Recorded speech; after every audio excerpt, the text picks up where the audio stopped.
फिर वो परमात्मा हमें विशेष लाभ देता है। कहते पर्वत पर्वत में फेरा कारण अपने राम, राम जैसे संत मिले जिन सारे सब काम। पर्वत पर्वत हम फिरे प्रभु की तलाश में, क्योंकि परमात्मा अंधे को आंख दे, कोढ़ी को काया दे, निर्धन को माया दे और मोक्ष प्राप्त करावे। हम इस उद्देश्य को लेकर परमात्मा की तलाश में ना जाने कहां कहां गए, लेकिन उस परमात्मा जैसे गुणों से युक्त संत हमें मिले तो वो सारे काम सरगे जो प्रभु में से हम उम्मीद रखते। तो इस प्रकार परमात्मा साकार में हमें लाभ देता है, साकार ही है, उससे हमें विशेष लाभ होता है। जैसे वायु निराकार है और वायु को एक ट्यूब में डाल देते हैं। निराकार वायु 10 ग्राम वजन नहीं सहन कर सकती, अगर ऐसे रख दे तुरंत नीचे आता है।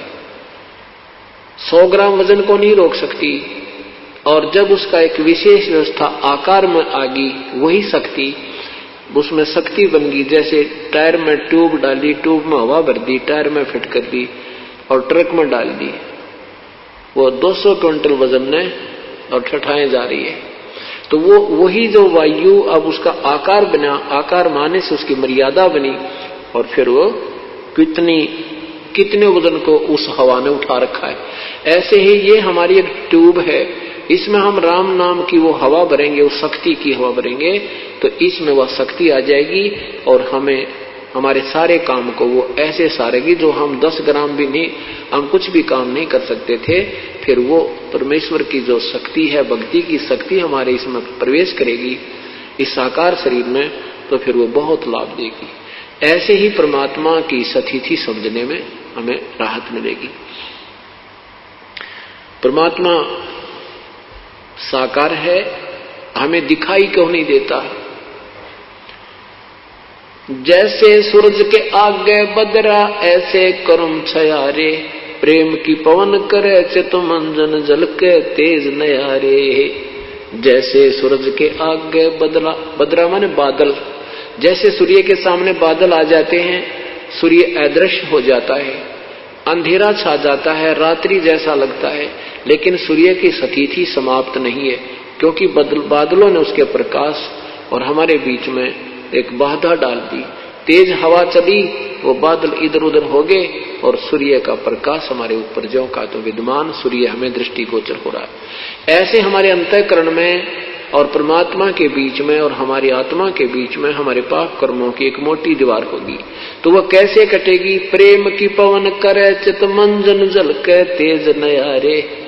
प्रेम की पवन, भक्ति करेंगे, साधना करोगे, दान करोगे, आप में विनम्रता आएगी, अंदर से परमात्मा का प्यार उपजेगा, और जब हमारा रोना आया करेगा प्रभु के लिए, इसकी जरा से जिक्र चलते ही आत्मा फूट फूट कर रोया करेगी, तो वो हमारे पाप निकल रहे हैं, वो प्रेम की पवन चल पड़ी, और एक दिन वो हमारे पाप का बादल हट जाएंगे, तो परमात्मा हमें साक्षात दिखाई देने लग जाएंगे।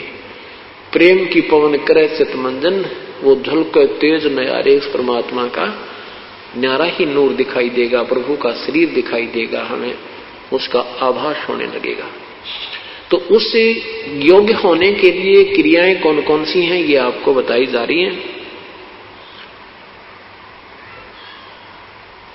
जैसे रोगी को डॉक्टर कई प्रकार की गोलियां देता है, कोई पीने की दवाई है, कोई कैप्सूल है, कोई इंजेक्शन लगाता है, तो हमने वो सारे ही ट्रीटमेंट विधिवत करना होता है, जिससे हम शीघ्र आरोग्य हो जाते हैं।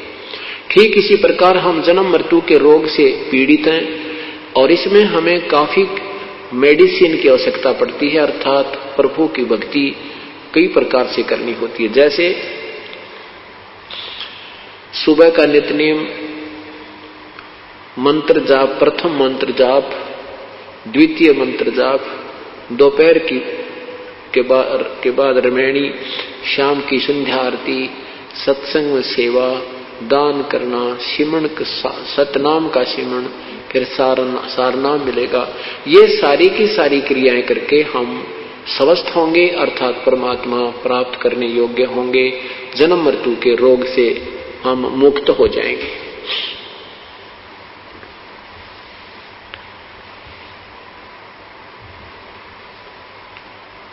अब जो साधनाएं हम सुना करते थे, ऋषियों संतों को देखा करते थे, कैसे कैसे वो साधना करते थे, कोई कुछ करता है, कोई कैसे साधना बताते थे, कोई ऊपर ने पैर करके, कोई धूने लाके, कोई किसी प्रकार से कर रहा है, कोई किसी प्रकार से कर रहा था।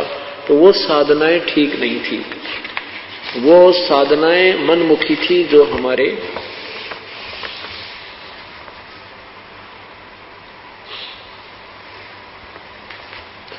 और ये सब काल ने हमारे ऊपर जाल फैला रखा है, इसको सत मार्ग पर नहीं लगने देता प्राणी को।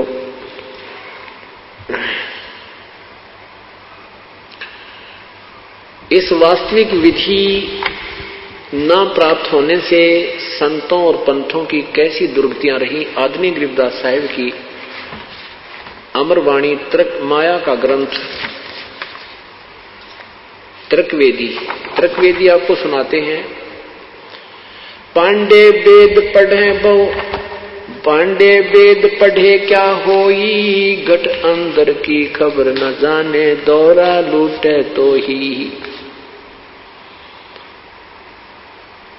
एक गुदरी एक धागा, पांच तरंग भी ना बागा, हाड चाम का सकल पसारा, सब घट एक बोलन हारा। ब्रह्म वेद भूलो मत कोहू, सब घट एक गुद्दा लोहू।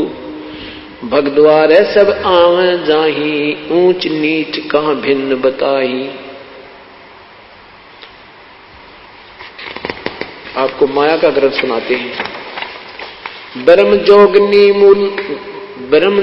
जोगनी जालम दूती, सुर नर मुनि जन खाए बेगूती। दोनों दीन चले दे धाई, सठ दर्शन को ठोर न पाई।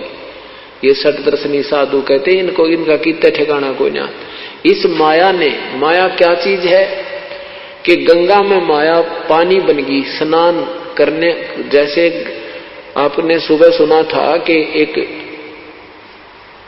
महाकुंभ पर्व के ऊपर स्नान करने में के लिए दो गुटों में, संतों के दो ग्रुपों में झगड़ा हो गया, वहां आपस में कट मरे। तो वहां माया ने उस गंगा के पानी का रूप धारण कर लिया। वहां वो गंगा का पानी माया बन गई, अर्थात वो जाल बन गया, उनके विनाश का कारण बन गया। प्रथम स्नान करने के ऊपर ही वो विनाश कर बैठे। क्या बताते हैं? तो ऐसे इस माया ने जैसे मान बढ़ाई, ये भी माया है। और सिद्धि जिसमें आ गई वो सिद्धि भी माया है। जैसे दुर्वासा जी में सिद्धि आ गई, वांडी पाक गया और विनाश कर दिया कौरवों को, उनको यादों को श्राप दे दिया, उनका सर्वनाश हो गया। चुनक ऋषि जी ने सिद्धि की, वो माया उसके पास होगी, वो धन हो गया उसका, वो माया होगी। उसने बेहतरक्षोणी सेना का, मानधाता चक्रवर्ती की, राजा की बेहतरक्षोणी सेना का विनाश कर दिया। तो यहाँ क्या बताते हैं कि ये माया इस जीव को सतमार्ग पर नहीं लगने देती। ये मान बड़ाई आदि गलत साधनाएं जो हैं, तो इसमें क्या कहते, दोनों दीन चले दे धाई, सठ दर्शन को ठोर न पाई। पंडित पकड़ चौपटे लीने, काजी के सिर बोझे दीने। कुतुब गोश और सब गलत गुजारी, मारे मुल्ला बंग पुकारी। पीर पैगंबर राह चलाए, गुर्जो मार त्रिगुंडे काए। क्या बता रहे हैं कि ये जितने भी साधक हैं, जैसे पंडित जी अपनी क्रियाएं करते रहे, श्राद्ध निकलवाते रहे, तुम्हारे हवन होम कर देंगे, फलान कर देंगे, ये साधना शास्त्र अनुकूल नहीं थी। तो वो स्वयं भी विनाश को प्राप्त हुए, यजमान अपने अनुयायियों को भी नरक ले गए। ऐसे ही काजी और मुल्ला जो हैं, ये भी शास्त्र विरुद्ध साधना कर और करवा रहे हैं। इन सब को परमात्मा सबके विषय में बता रहे हैं। जालम जोगनी ऐसा कीन्या, मोहम्मद का सब मजहब छीन्या। नेम नमाज करें थे रोजा, जिनके कहीं न पाए खोजा। जैसे नेम नमाज, नेम होते नित्य नेम जो करे हैं, जैसे गीता जी का नित्य पाठ करना, उधर से 5 बार नमाज करने वाले कहते हैं ये कहीं स्वर्ग पुर्ग में नहीं पहुंचते, इनकी किताब खोज भी ना पाती, ये अपने मन में अपने आप प्रसन्न है, लेकिन ये शास्त्र विरुद्ध साधना होने से ठीक नहीं है। नेम नमाज करें थे रोजा, जिनके कहीं न पाए खोजा, मारे वृत्त ब्रह्म आचारी, धाम पुजाए सिर देखारी। ये धाम पूजनीय भी कहते, इनके ऊपर भी भार है, ये मुक्त नहीं होते। जिन सिर जटा बहुत थी लंबी, मारे नागा मुनियर बम्बी, चुंडत मुंडित सब सिंघारे, जो धूमी 5 लगावत हारे। क्या बताते हैं कि जिनके सिर पर लंबी लंबी बाल थे, ये ऋषि महर्षि दिखे बड़े बड़े, और जिन्होंने या घोटम घोट करा रखा, कभी बाल कटवा के बिल्कुल कोरा कचकोल कड़ा रखा, कहते इस तरीके इससे भगवान नहीं मिलता। वो विधि वास्तविक साधना है तो सबका आध्यात्मिक लाभ प्राप्त हो रहा आपको, नहीं तो इन बनावटी ऊपर के जो दिखावटी बातों में इससे कोई लाभ नहीं। क्या बताते हैं, जिन सिर जटा बहुत थी लंबी, मारे नागा मुनियर बम्बी। नागा जो निवस्त्र रहते हैं, और ये मुनिवर, ये सारे के सारे खत्म कर दिए इस काल ने। चुंडित मुंडित सभ्य सिंघारे, जो धूमी 5 लगावत हारे। जो 5 धूने हारे लाया करते ना चारों तरफ बैठ कर, और बीच में बैठ कर जेठ में 40 दिन तपे, कहते ये सब विनाश का कारण है, ये भक्ति नहीं है, इनका ड्रामाबाजी है, ये काल ने उलझा रखे। उर्दमुखी मारे बहुमोनी, भवसागर आए फिर जूनी, मारे बनखंडी निर्वाणी, सिरधर शीस दुहाए पानी।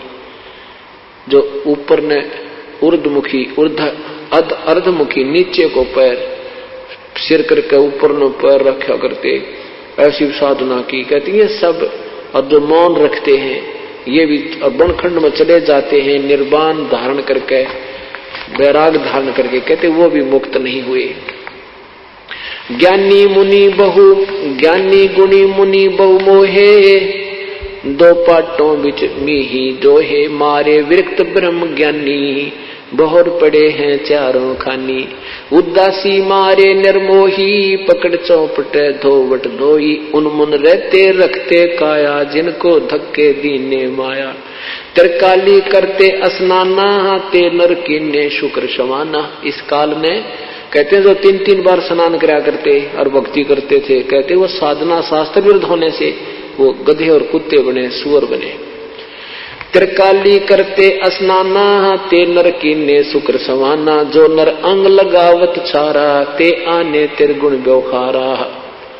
जो शरीर पर राख लपेट कर शरण फड़ने हो गए तो बड़ा ओलिया है, यो साधु बड़ा महापुरुष है, कहते हैं वो सब 84 लाख योनियों में गए।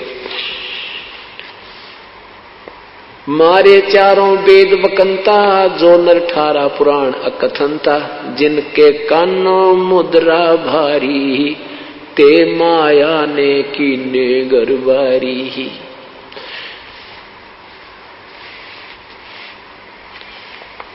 अब क्या बताते हैं परमात्मा,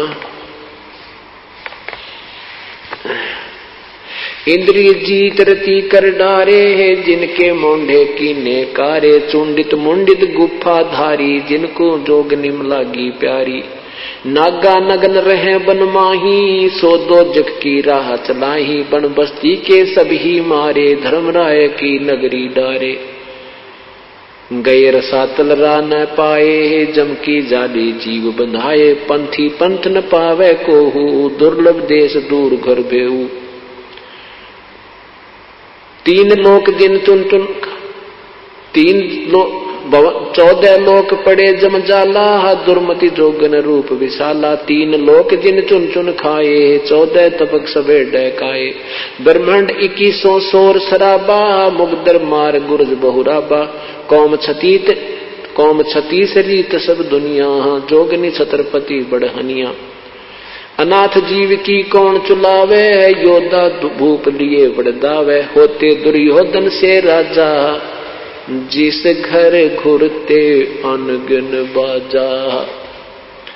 होते वीर 71 भाई, 11 सोनी की ठकुराई। 64 योगनी 52 बीरा, जिनके खप्पर भरे नथीरा, पांडों डोबे पकड़ हिमालय, 18 सोनी खाई काले, चकवे चक छत्रपति बहु साजा, जिनके उदय अस्त बिच राजा, ब्रह्म योगनी सब डैकाए, जिनके गाम ठाम नहीं पाए, हिरणा कुछ थे राम सरीखा, जिन अपना नाम चलाया टीका, वैसे जमजोरा ने लूटे, उधर विनाश किए घर घट फूटे है, मथुरापुरी राज थे कंसा, जिनके कहीं न पाए वंशा। कितना प्यारी व्याख्या कर रहे हैं कि ये हिरण्यकशिपु जैसे भी अपने आप में भगवान बने बैठे थे, इनका बक्कल उतरा, पेट फाड़ कर फेंक दिया भगवान ने। ये इसमें रिद्धि सिद्धि आ गई, यो माया में उस सिद्धियों के कारण अपने आप में फूल गया, या माया इसको दुखदाई बन गई। कहते हैं मथुरापुरी राज थे कंसा, जिनके कहीं न पाए वंशा। कंस आंडी पाक क्या था, और वो कहते हैं उसका नामो निशान मिट गया। संसरा बहा गहा जो डोबे, फरस्या मार रख तन झोबे, जरा संग बहु जोर जमाए, पकड़ टांग तन चीर बगाए। जरा संग ने कहते हैं गणी बकवाद गड़ी थी, उसकी टांग पकड़ कर पाड़ दिया गया। बाली काल को दिया झपेटा, चाणों रासे मारे फेटा, रावण छत्रपति थे राजा, सुर नर मुनिजन जिस घर साजा, योद्धा जुल्मी बहुवत आकी, कोट 33 बंद थे जाकी। 33 करोड़ देवता जिसने रावण ने बांध रखे थे। कहते हैं कुंभकर्ण से होते बीरा, 1.25 लाख नाती संग थीरा, 1 लाख पूत 1 लाख पूत दूत संग भारी, 7 समुद्र लंका धारी, उठपुट किए लंक जद लूटी, 10 खप्पर रावण के फूटी। कहते हैं कितना अपने आप में महापुरुष मान रहा था, अपने जैसा योद्धा नहीं मानना था। नहीं कहता मेरे 1 लाख बेटे, 1.25 लाख मेरे रिश्तेदार, इतनी सेना मेरे पास है, मेरा कौन क्या बिगाड़ देगा। 33 करोड़ देवताओं को बांध रखा था, और उस माया में वो फूल गया। तो कहते हैं उसकी के बनी उसकी गिला। कुंभकर्ण से अटपट किए लंक जद लूटी, 10 खप्पर रावण के फूटे। अटपट किया, कैसा कारण बनाया कि सीता का अपहरण करने का मन में आया। उधर से वह स्वरूपण खा गई जंगल में, उसने लक्ष्मण ने उसकी नाक काट दी। देख काल मैंने कहा क्यों कर चैन से नहीं जीने देता किसी को। पहले वनवास करवाया भगवान श्री राम को, और फिर जंगल में भी चैन से नहीं हुआ। वो दूतनी भेज दी स्वरूपण खा, वो लक्ष्मण से शादी करने को कहने लगी। लक्ष्मण वो नहीं मानी तो उसकी नाक काट दी। अब अपनी बहन की नाक का बदला लेने के लिए रावण में के अंदर अवावृद्धि काल ने वो सीता उठा लिया। और फिर कहते हैं यह अटपट कर और लंक सब लूटी। यह अटपट करके काल ने वो सत्यानाश करवा दिया उसका। अटपट की ये लंक जद लूटी, 10 खप्पर रावण के फूटी। वो 10 मस्तक थे रावण के, 10 शीश भी काट दिए, अर्थात उसका विनाश को प्राप्त हुआ। फिर क्या बताते हैं, कृष्ण गुरु दुर्वासा लूटे, मनसा भवर कुचों पर छूटे, श्रृंगी ऋषि को सार चबाए, नारद पूत बहतर जाए, काम देव दगदे बहुगाता, पारा ऋषि पुत्री संगराता। काल में कैसा बकलता रहे सभी का। कैसे कृष्ण गुरु दुर्वासा लूटे, मनसा भवर कुचों पर छूटे। क्या बताते हैं कि दुर्वासा ऋषि बहुत अच्छे साधक रहे हैं, और यहाँ मृत लोक से वो बिल्कुल अपने आप को ब्रह्मचारी सिद्ध करके चले गए। ये क्या है कि ये ऊपर तो एक कांचली है अपने, या एक जैसे सर्प के ऊपर कंचली होती है, तो या तो एक कांचली है ये शरीर। इसके अंदर ज्यों का त्यों शरीर एक और रहता है, जब तक नेक्स्ट जीवन नहीं मिलता, नेक्स्ट कोई दूसरा कोई प्राणी का जीव नहीं शरीर नहीं मिलता, तब तक ये शरीर हमारा ज्यों का त्यों रहता है। और उस शरीर में ही ये हम भक्ति साधना जो करते हैं उस शरीर को परिपक्व कर देती है। अब जिसमें जितनी कमाई होती है उसी के आधार पर फिर ये ऊपर जाते हैं स्वर्ग में। तो ये दुर्वासा जी वहां स्वर्ग में पहुंच गए। स्वर्ग आपको बताया वो क्या है, वो सबसे ज्यादा बकवाद है स्वर्ग में। वहां से नाचने गाने सारे मीठी मीठी आवाज के सब बकवादे हैं। कहते हैं एक समय एक सभा में ये बैठे थे देवता लोग, और वहां लड़कियां नाच रही थी। यहां तो ये महर्षि कल आते, वहां जाके ये फिर जो कहते हो उसी सती थी माँ जी, क्यों ये जीव ही है और जीव में विकार जो कहते हैं जब तक हमें सत साधना तत्व ज्ञान नहीं प्राप्त होता। तो ये दुर्वासा वहां बैठा था और एक लड़कियां नाच रही थी। तो इसने क्या किया, सिद्धि होती है इन ऋषियों में, इसने एक भंवरे का रूप बना के और उस लड़की की दूधी को काट लिया जो अर्धनग्न थी, और उस लड़की ने हाथ मार दिया। अब कोई हमारे मच्छर लड़े, कोई बिरड लड़े या कोई ततिया लड़े, भौरा लड़े तो हम हाथ ही मारेंगे। तो उस लड़की ने हाथ मार दिया और वो दुर्वासा जो भौरा बना हुआ था वो जमीन पर पड़ा, पटाखा उठा और फिर खड़ा हो गया और हंसने लगे। जो संत ऋषि बैठे थे वो हंसने लगे कि पड़ा नीचे। तो फिर दुर्वासा बन गया और दुर्वासा बनकर उसको श्राप दे दिया कि तू गधी बनेगी। बताइए भगवान, यहां कहते हैं लठवाड़े का राज है। अब वो बेचारी, उसका क्या दोष था, स्वयं बकवाद करी। अब किसी कोई चीज छुएगी, लड़ेगी, डंक मारेगी, हाथ तो अपने स्वाभाविक लगता है।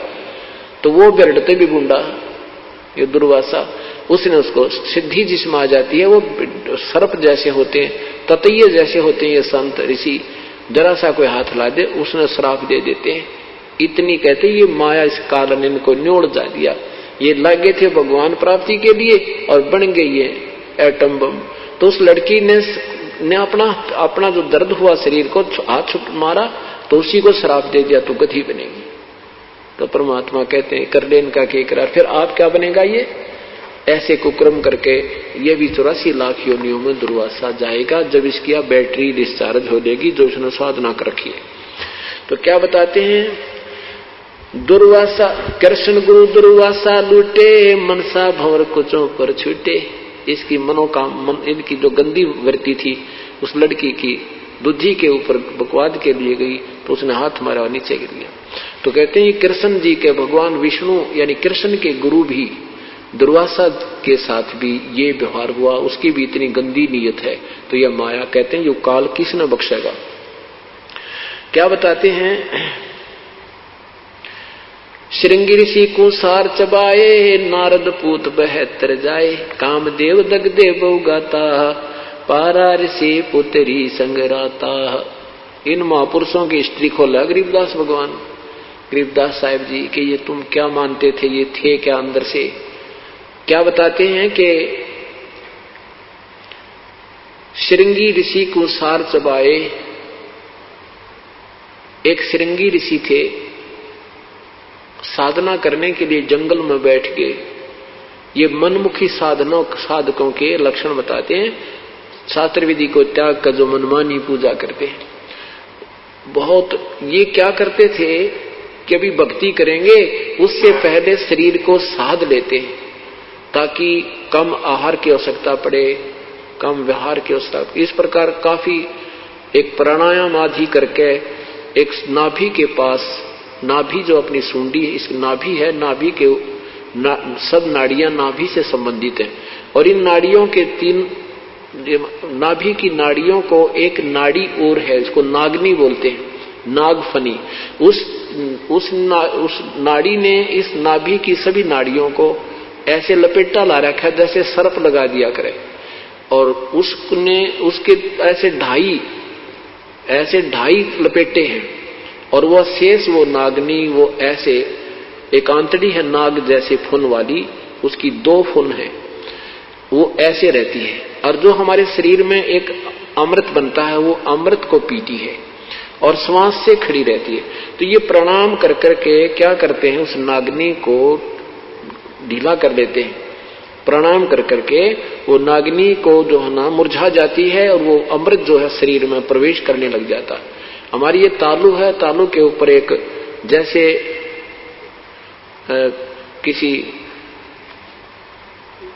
जैसे अंडा होता है, अंडे का छिलका होता है और अंडे के छिलके को और बीचों बीच काटते थोड़ा सा रह जाए, वो जैसे एक कटोरा सा होता है, उसकी छोटी स्थिति समझ लो बिल्कुल 1/2 सेंटीमीटर, इतने स्थिति का 1 सेंटीमीटर इतनी स्थिति का हमारे तालू के ऊपर एक ऐसे कटोरे टाइप की एक स्थिति बनी हुई है और उसके बीच नीचे बिल्कुल उसमें एक सुराख है। उस सुराख के ऊपर एक छोटी सी पत्ती रखी है, आंत सी पड़ी है, जैसे छोटी सी पत्ती होती है बेल की, बिल्कुल वाल टाइप, जैसे वाल टिका होता है। तो इस तालु का अभ्यास करने से, ऐसे जो खेचरी मुद्रा लगाते हैं, तो उससे क्या होता है कि वो जरा सा तालु उसके जो उस अमृत को रोके हुए होता है वो थोड़ा सा खिसक जाता है, और फिर नीचे आता है, नीचे आकर के फिर ये नाभि पर आता है। और नाभि अगर वो नागनी ना पीवे, वो नागफणी नहीं पीवे, तो ये सारा उसी अमृत से इस शरीर में इतना जो न सरूर सा हो जाता है कि भूख लगनी बंद हो जाती है और निंद्रा आनी बंद हो जाती है। तो उसके अभ्यास में भी हमें कम से कम 20 वर्ष लग जाए उसको प्रफुल्लित करने में। ये पुराने समय के काम हैं, ये लगे रहते, ठाली बैठे थे ऋषि लोग, लाखों वर्ष की उम्र होती थी, ये बकवादा में लगे रहते। लेकिन वो साधना परमात्मा पाने की फिर भी नहीं है। वो तो साधना शास्त्र विरुद्ध है, और शास्त्र अनुकूल साधना बिल्कुल सिंपल सी है, ये नहीं करनी थी। फिर भी उन ऋषियों को जिन्होंने शास्त्र विरुद्ध साधना की और इस माया ने, काल के जाल ने कुकर भरमा दिए, तो उस श्रृंगी ऋषि ने अभ्यास कर लिया अल्प आहार करने का। पहले आहार अपना साधना की, शरीर को शोधा ऐसे, और फिर इतनी साधना कर ली कि दिन में एक बार एक वृक्ष की छाल के ऐसे जीभ लगाता, उसी से तृप्त हो जाता, और वहीं बैठा उसकी तरफ मुख करके अपना वो ध्यान लगाता रहता। एक दिन वो श्रृंगी ऋषि अयोध्या के पास आ गया।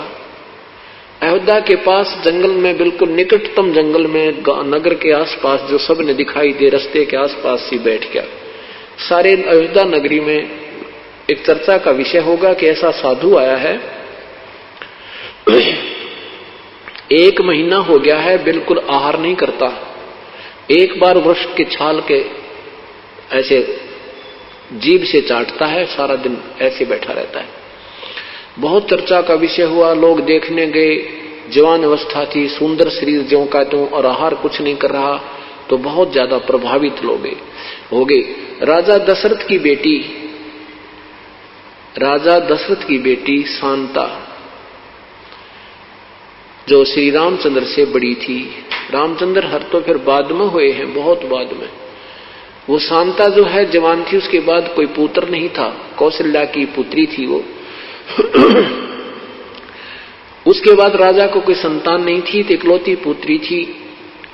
इकलौता बच्चा ज्यादा ही लाडला होता है, तो वो लड़की अन्य सहेलियों के साथ उस ऋषि को देखने गई। शांता उस ऋषि को देख करके उस पर आसक्त होगी। उसने किसी संत से, ऋषि से, अन्य ऋषि से पूछा कि ये संत कैसे आंखें खोले, कैसे ये संसार व्यवहार में यानी देखे, हमारी तरफ संसार को देखे। तो उस ऋषि ने बताया कि जहां वो जीवा लगाता है वहां पर थोड़ा सा शहद लगा देना। अब राजा की लड़की ने कौन टोके, राजा की लड़की ने जाकर के जहां वो जीभा लगाता था दिन में एक बार, उसके वहां थोड़ा सा शहद लगा दिया वृक्ष के। अब पहले ऋषि एक बार जीभा लगाता था, उस दिन 3 बार लगाई उसने, आनंद से आया, वो शहद अंदर गया। अगले दिन फिर लगा दी। तीसरे दिन ऋषि ने आंखें खोल ली और शांता खीर बनाकर लेके पी थी। कहने का भाव ये है कि ऋषि फिर आहार करने लग गया। फिर ऋषि, अब शांता उस ऋषि के साथ चली गई। कहने का भाव उन्होंने अपना शादी कर ली और राजा दशरथ की इच्छा के विरुद्ध कर ली। तो राजा दशरथ ने किसी अन्य राजा से कहा कि हम अक्षत्रिय हैं, ये ब्राह्मण है और हमारी इसमें इंसल्ट होती है, आप इसको गोद ले लो, लड़की को आप शादी कर देना। कहने का भाव ये है कि परमात्मा क्या बताते हैं, श्रृंगी ऋषि को सार चबाए, नारद पूत बहतर जाए। अब परमात्मा कहते हैं जब तक अपूर्ण संत पूर्ण परमात्मा की शरण में आकर विधिवत साधना नहीं करोगे, यू काल न्यो नचाए जागा तुमने। क्या बताते हैं, एक बार नारद जी जंगल में साधना करने चले गए। 12 वर्ष तक बैठकर खूब तप किया। मन में मान लिया कि हमने सब इंद्रियों पर काबू कर लिया। अब जंगल में आदमी अकेला रहे, वृक्ष दिखे, पत्ते घास फूस खावे, आप पे यू मन बकवाद करने तो चुप हो जाता है, यू दड़ मार जा, ये बिल्कुल दुबक जाता है और फिर ज्यों का त्यों तैयार हो जाता है। ये अनजान ऋषियों को ज्ञान नहीं था। 12 वर्ष के बाद नारद जी आए। ब्रह्मा, विष्णु और महेश जी ये तीनों भाई हैं। बड़े ब्रह्मा जी, बीच के विष्णु और छोटे भगवान शिव। तो नारद जी जो ब्रह्मा जी के पुत्र हैं, महर्षि नारद जो है विष्णु जी के पास गए। विष्णु जी ने पूछा, भाई ऋषि जी बहुत दिनों में दर्शन दिए, कहाँ चले गए थे? नारद जी ने कहा कि प्रभु मैं 12 वर्ष तक जंगल में साधना करके आया हूं और मैंने अपनी इंद्रियों पर काबू पा लिया है। अब माया के और इंद्रियों पर काबू कर लेंगे तो ये संसार में उत्पत्ति कैसे होगी, 1 लाख जीव तू कैसे खाएगा? तो इसका नियम है, इसका नियम है कि bud the evil cut the evil in the bud, यानी बुराई को यानी स्टार्ट में ही काट दे। तो इसने विष्णु जी के मन में प्रेरणा कर दी कि यू बढ़ांडी पाक गया नारद जी, ये कहता मन इंद्रियां सारी काबू कर ली, चल इसको ठीक करते हैं। तो उधर से क्या हुआ कि नारद जी मिलकर चल पड़े, वहां से जा रहे हैं, उधर से विष्णु जी पीछे से आ रहे हैं। नारद जी ने पूछा, कहां जा रहे हो प्रभु? हाँ, कहां जा रहे हो प्रभु? कि भाई मैं इधर जाना है, इस लोक में घूम के आऊंगा, आप चलोगे मेरे साथ? नारद जी कहने लगे, मैं तो ठाली हूं, आपके साथ ही चल पड़ता हूं, आपकी आज्ञा हो तो। विष्णु जी कहने लगे, आ जाओ मेरे साथ आ जाओ।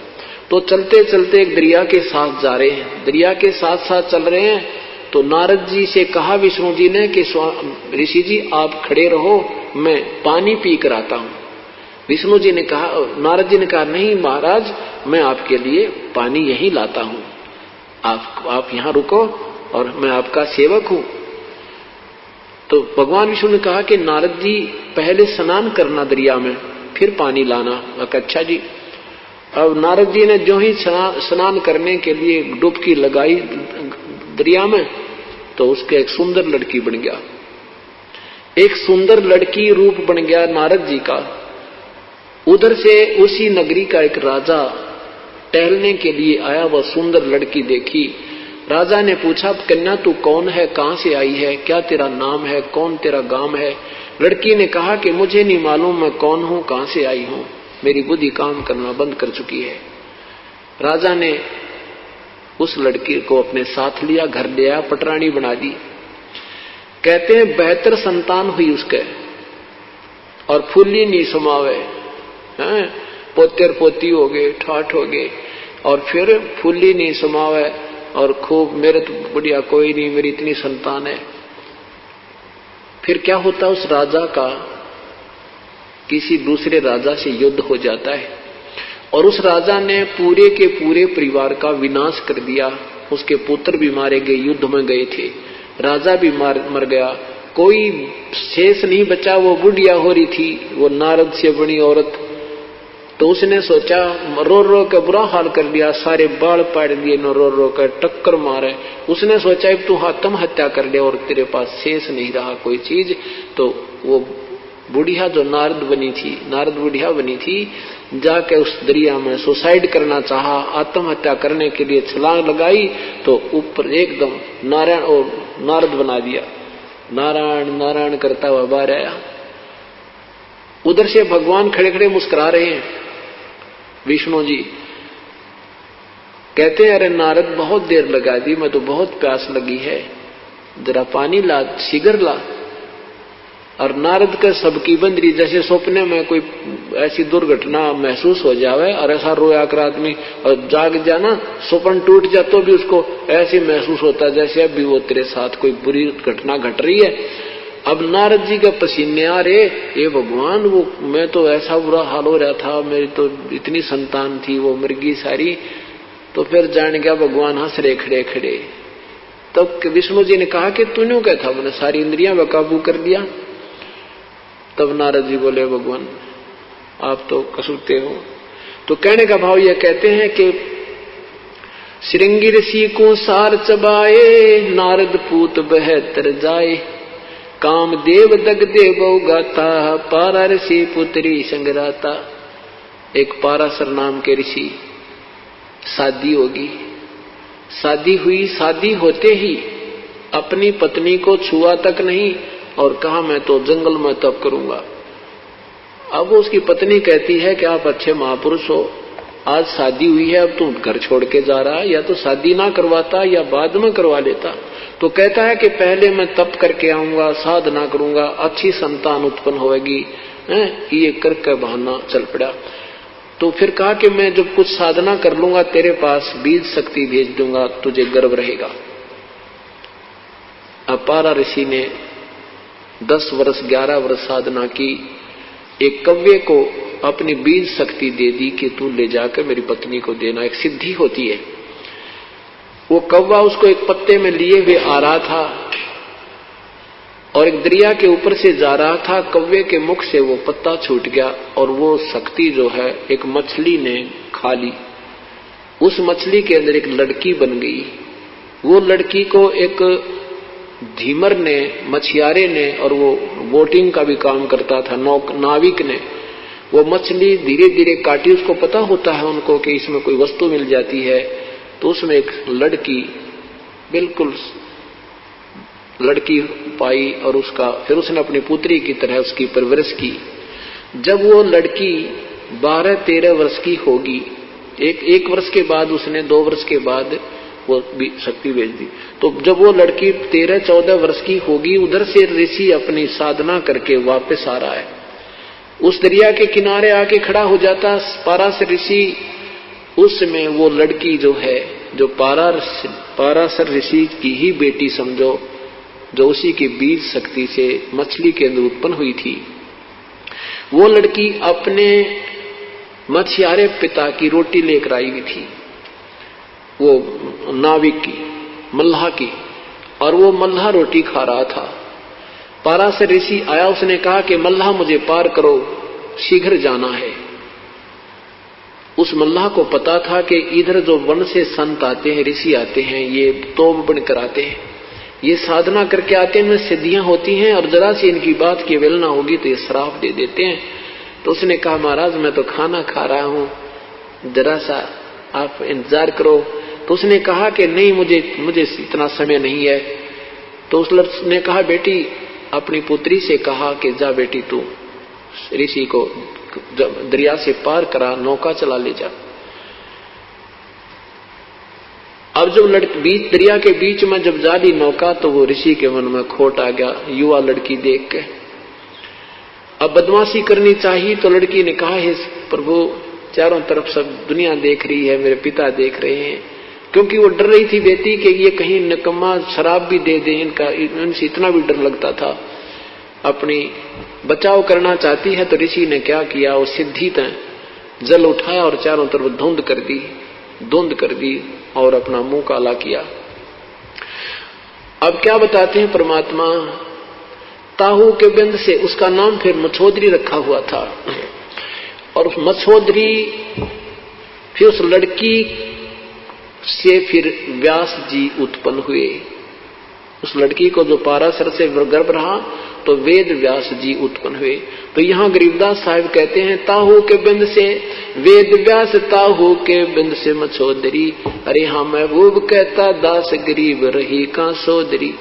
कहाँ तुम्हारे अंदर ये नेकता रही, उसी अपने ही बिंद से बेटी बनी मछली में, और फिर उसी से वेद व्यास उत्पन्न हुआ। तो यहाँ क्या बताना चाहते हैं, पाराशर पुत्री संगराता, पाराशर अपनी ही पुत्री के साथ दुष्कर्म किया। ऐसे कहते हैं, ये अंतर्यामी बताओ इनने, ये बड़े मैं ऋषि थे, ऐसे इनकी बिरान माटियां इस काल में कर रखी हैं। जब तक संत सही नहीं मिलता, साधना सही नहीं होती। कामदेव दगदे बहु गाता, पारा ऋषि पुत्री संगराता। उदालक मुनि ऐसा कीना, जिन जोगनी संग संगम कीना। रामचंद्र होते अवतारी, जिनकी दूतर ले गया नारी। दुर्मति दूती बहुत बढ़ाई, सुर असुरन की राड मंडाई। जिन इंद्रपति जिन इंद्रपुरी के अस्तल लूटे, गुर्जो मार सातल कूटे, गुरु मछंद्र लूटे लोई, रस कुश पिया डारी छोई। कच्छ देश में गोरख हेरे, हम संग सिद्धा लीजय फेरे, गोरख कहे सुनोरी दूती, हम योगी निर्गुण अवधूती। हम योगी जुगता ब्रह्म ज्ञानी, पूर्ण ब्रह्म अलख बिनानी, गुरुवा की तो छार उड़ाई, तुम चेला कित रहो सहाई, किस रहो सहाई।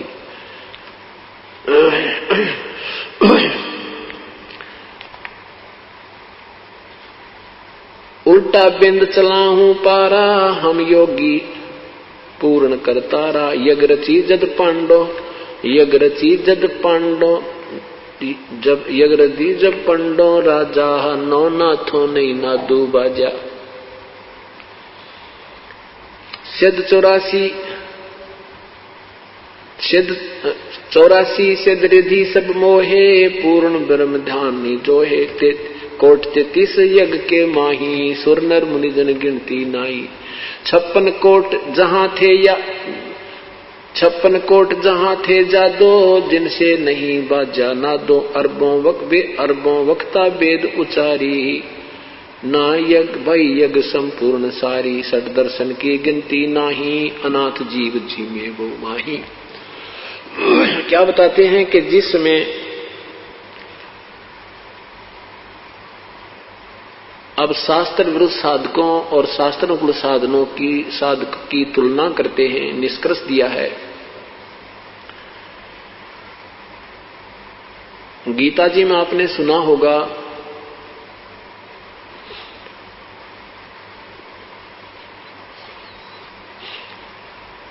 दूसरे अध्याय के 37 और 38 श्लोक में गीता बोलने वाला भगवान कह रहा कि अर्जुन तू युद्ध कर ले, तुझे कोई पाप नहीं लगेगा,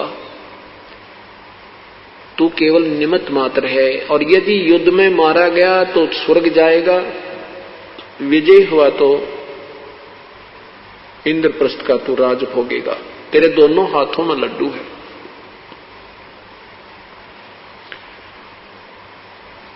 और फिर क्या होता है कि युद्ध में पांडव विजयी होते हैं, कौरव पराजित हो जाते हैं, विनाश हो जाता है।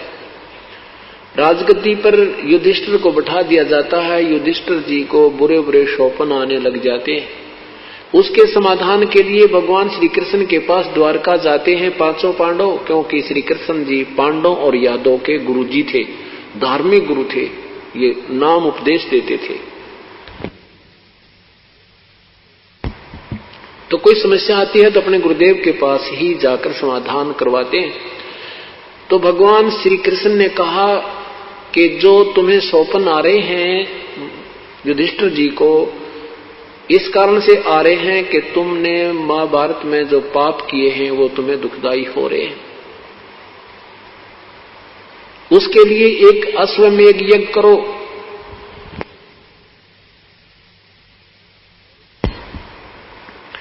और उसमें सारे पृथ्वी के महापुरुषों को, संतों को, भक्तों को आमंत्रित कीजिए।